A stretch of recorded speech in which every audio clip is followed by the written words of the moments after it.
There are a number of resources available to you if you are beginning or in the middle of a search process. There is a navigator document which has been prepared by the National Advisory Committee on Residential School Missing Children and Unmarked Burials. It contains a lot of the information that was shared throughout this video series in printed form. It provides an overview of the different considerations as you are conducting a search and provides you with some guidance to other resources that might be available. The National Advisory Committee website also contains a resource page.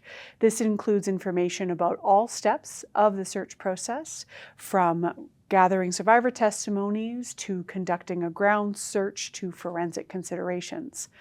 I particularly want to highlight a set of videos produced by the Canadian Archaeological Association Working Group on Unmarked Graves, which provides an overview of different types of search technologies, when they might be useful, and how to apply them in this very sensitive context. The most important piece of advice that I would provide to any family or community considering a search process is a caution about relying too much on technology.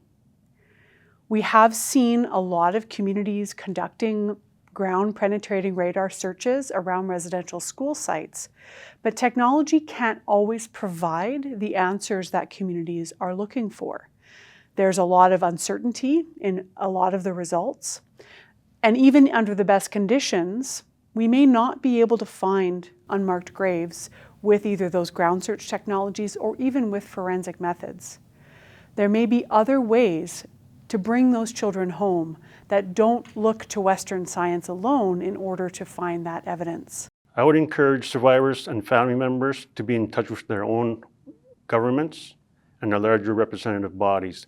Many now have staff dedicated to the search process. Within our territory at this point, we are in early stages of work around this area.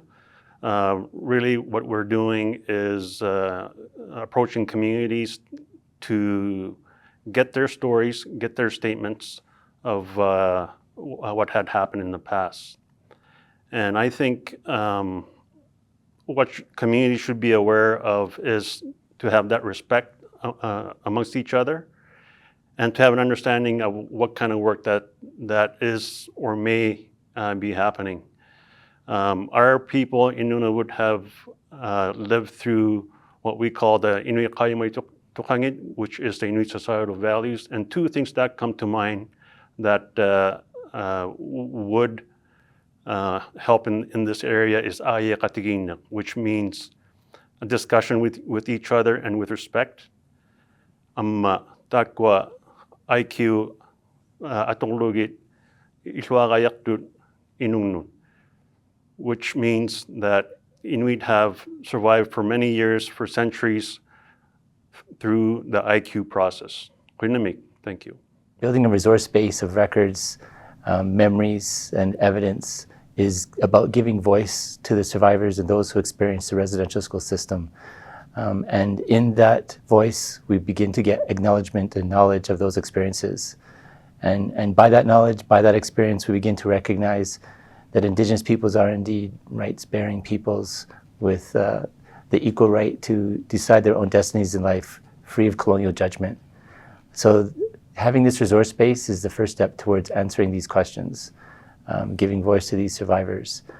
There's never been a center or any kind of a resource for research into the history and legacy of residential schools. This is in spite of the fact that the residential school system was one of the largest and longest running government programs in the history of the country. So it is well over time that we now have a place where Indigenous peoples can discover, encounter, and share their stories and begin to heal and educate about the history and legacy of residential schools in Canada.